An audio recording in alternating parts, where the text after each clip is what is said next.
Richard. Okay, so here's the deal. This is the real steel pistol grip. This one's coming off. I'm putting the old one back on. This is Milspec Brown Plus. That's the name of the color. It's like a special brown that Daniel Defense came up with. And originally, I was going to Cerakote this. Originally, I wanted the receiver. I wanted the RIS2 handrail Cerakoted to match the Milspec Brown Plus. Anyhow, that's neither here nor there. Basically, with this one, what was going on in the back here is you've got your gearbox, right? You got your buffer tube. This buffer tube's a little bit smaller. Like basically, I epoxied a castle ring, a castle nut in there, and it's mil-spec size because the Wraith is. Hang on one sec.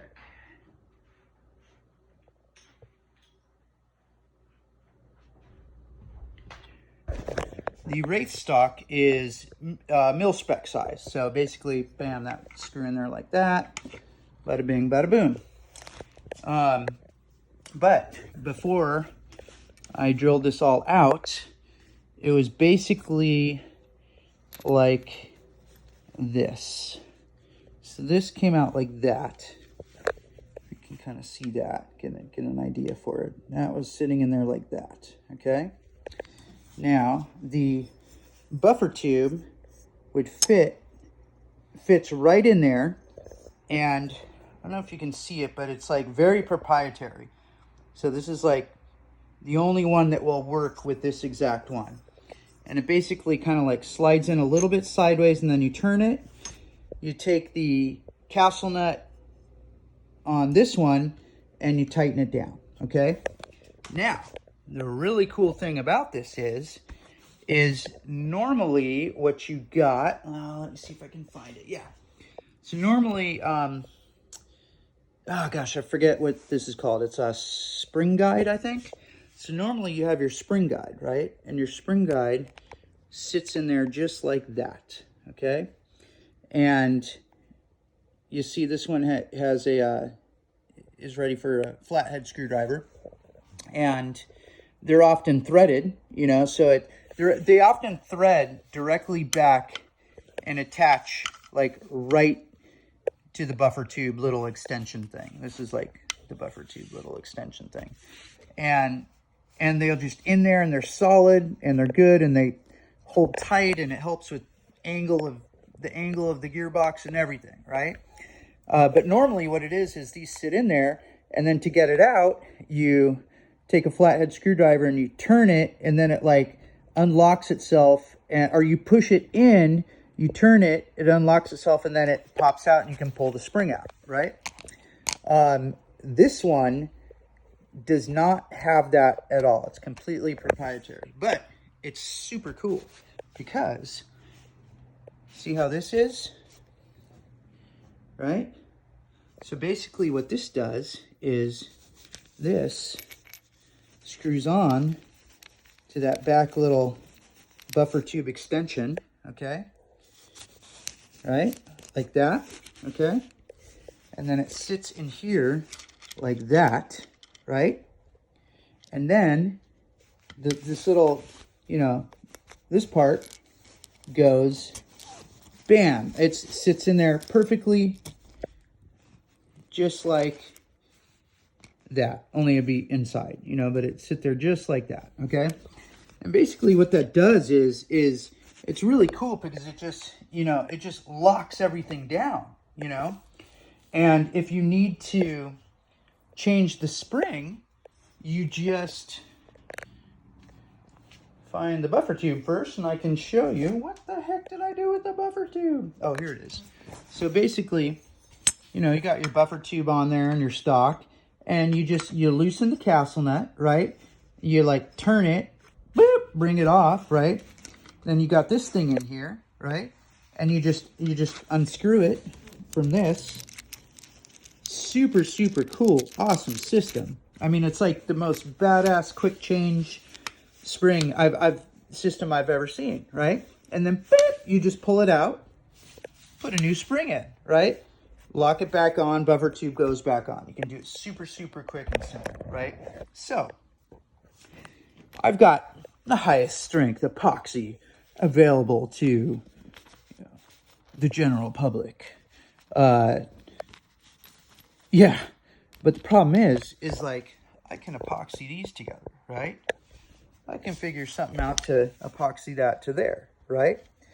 But the problem is that even though the highest strength epoxy out there is super, super duper high strength, like, there's a lot of freaking pressure, not to mention going back and forth, there's a lot of freaking pressure going on against these, you know, with that and that, pushing this way, pushing that way. And then, you know, you tighten the castle nut on at the very end, and that's going to, like, want to pull it out, you know? And so even if I were to epoxy everything together, it would fail, you know? This would not hold, okay? Also, I cut this, okay? So there's, you know, probably 1 millimeter of material that's gone from there, you know? Not to mention everything that's gone from here, okay? So if I were to just epoxy that back together and, like, figure out something, like maybe put like a big washer in there and just epoxy it to that, you know, like, it's going to be 1 millimeter shorter, you know, which means that this is going to sit in there a little bit more, okay? It's not going to be correct, okay? So what I have to do is I have to figure out how to reassemble this. Well, I've pretty much figured it out, but I've got to reassemble this and build it so that it doesn't fail. And I've got to build it so that it's correct, right? Like, I don't want it going like that, you know? I don't want it going like that, even just a little bit. I want it super straight, I want it on point, and I want it super functional. And that is going to basically demand, like, the limit of my abilities. I'm definitely looking forward to this. Like, I am so down for the challenge. What I'm going to have to do is, luckily, there's enough real estate on there. It's thick enough that what I can do is I can groove it out, match the grooves with that, just totally groove it out, right? And, like, make channels, crisscross channels, okay? And fill the channels with basically dowel pins and epoxy them in, okay? It basically, like rebar in concrete is what it's going to be like. And if I do it correctly, then it will be strong enough to withstand any of the pressures that are going to be thrown at it. And not only that, but it will be able to function as it should, as a quick change spring system, okay? If I fail and I cannot make that happen, I can always, there's always plan B, okay? This is a piece that came with some other parts. This will sit in there and it won't come out the back. It will lock in, okay? I will be able to find a thread, a screw, that will hold that together, okay? So that remedies that, okay? It'll sit in there like that, right? And I can ditch this non-mil-spec smaller tube. And where's my other tube at? I have another tube in here that's mil-spec size. Just pretend it's this one, even though it's not. And then I can just use the other two the way it is lined up right now. Screw it in like that, right? Bada bing, bada boom. Got this, bam, right in there like that, okay? And that will function perfectly fine. And there's going to be enough tie downs in here to where the angle of the gearbox will be fine. Now, so it's basically going to happen one way or another. I just really want to salvage and rebuild the quick change spring system because, you know, you said like you wanted at 350, you like to play, you know, CQB indoors, I believe, right? Well, if you want to play outdoors, bada bing, bada boom, change the spring out, right? Bring it up to 400, okay? Now, stress fracture is right there, okay? You can see it in the picture. You can't really see it right now. But basically, if this piece, basically, when it's built and I have it set up, it will be strong, okay? There's a couple things I'm going to do here that are going to make that so, okay? However, when you undo this, like when you take this pin out, and okay, so say I fail back here, right? And I just have to, you know, leave it like it is and do this whole thing with the gearbox, right? Basically, to change the spring, you're gonna have to take the upper receiver off and pull the gearbox out and undo the screws and pull the spring out, which is basically how it used to be. You know, that's pretty much how like all AEG guns were, you know, up until a couple of years ago when they started these new quick change spring systems. So, you know, I mean, it's not like it's anything new, you know, it's better to have the quick change, you know. And also with the quick change, you're not taking the receiver off, putting it back on, taking the receiver off, putting it back on, which gives the opportunity for this to weaken, okay? So, like I said, I'm going to reinforce this in about 3 different ways, and it will be strong, and it will be fine when it's put together, okay? However, it's already started to weaken, okay? I can fortify it, but it's not going to be 100%. It's going to be like 80, 90% tops, okay? Which means that every time you push this pin back in like that, you're going to have to make sure that it's lined up. Because if it's off a little bit and you start forcing it, this is going to want to go. And if this part comes off, that's very, very, very no bueno, okay? It's extremely no bueno. So, luckily, I caught this right before it kind of got to the point of no return, okay? That's basically what I'm dealing with. We're going to make it work. It's going to happen. It might sound horrible, and it is horrible, but I am confident in my abilities, and I know that I can succeed at this. One last thing.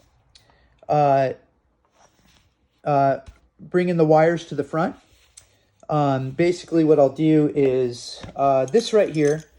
So this doesn't really serve anything. It's just for looks. But again, like when it's in there, like you can't even really see it, you know? Now, this locks in back here strong enough to where it can pretty much free float and it'll be fine, you know? I can take this, I think it's like, it's supposed to like be a mock like gas system, right?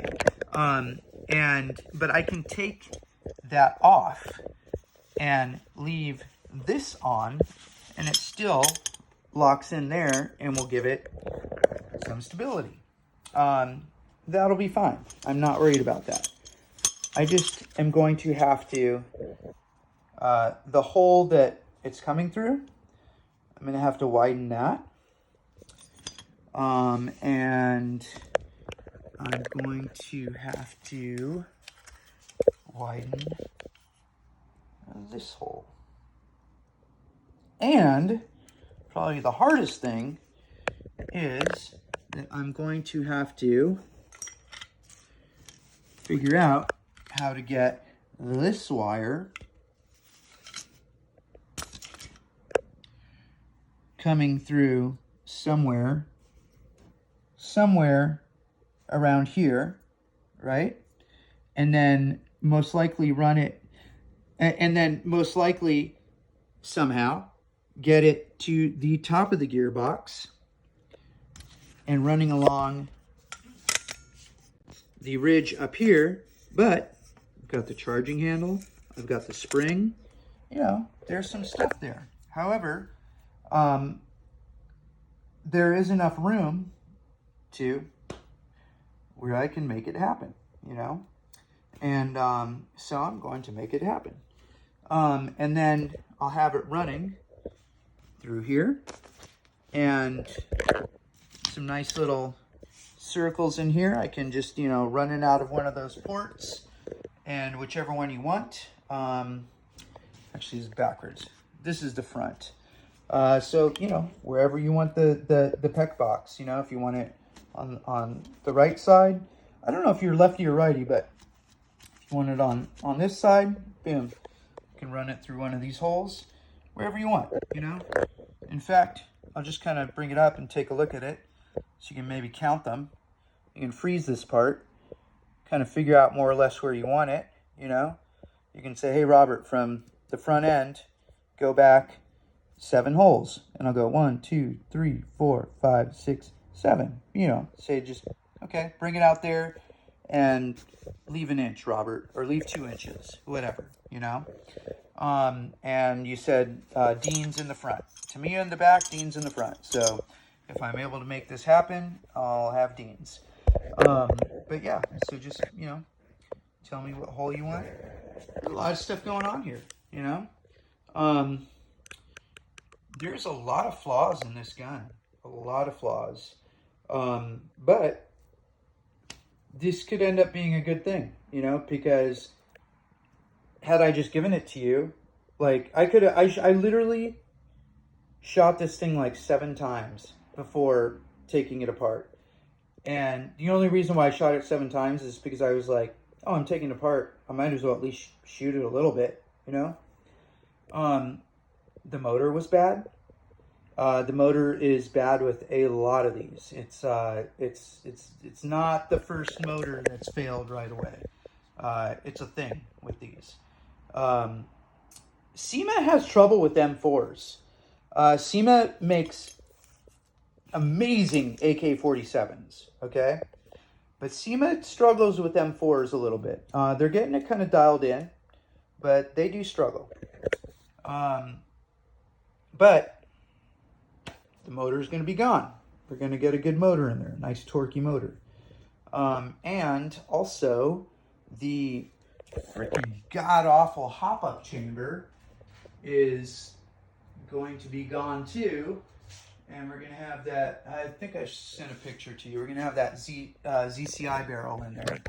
This was the old hop-up chamber. I mean, this thing is really horrible. This arm right here, it's way too flexible. So it's like you never get any hop. You can never get any, you know, impression coming down from the top of the barrel to like create some backspin on the ball. It was too flexible. It's too weak, you know.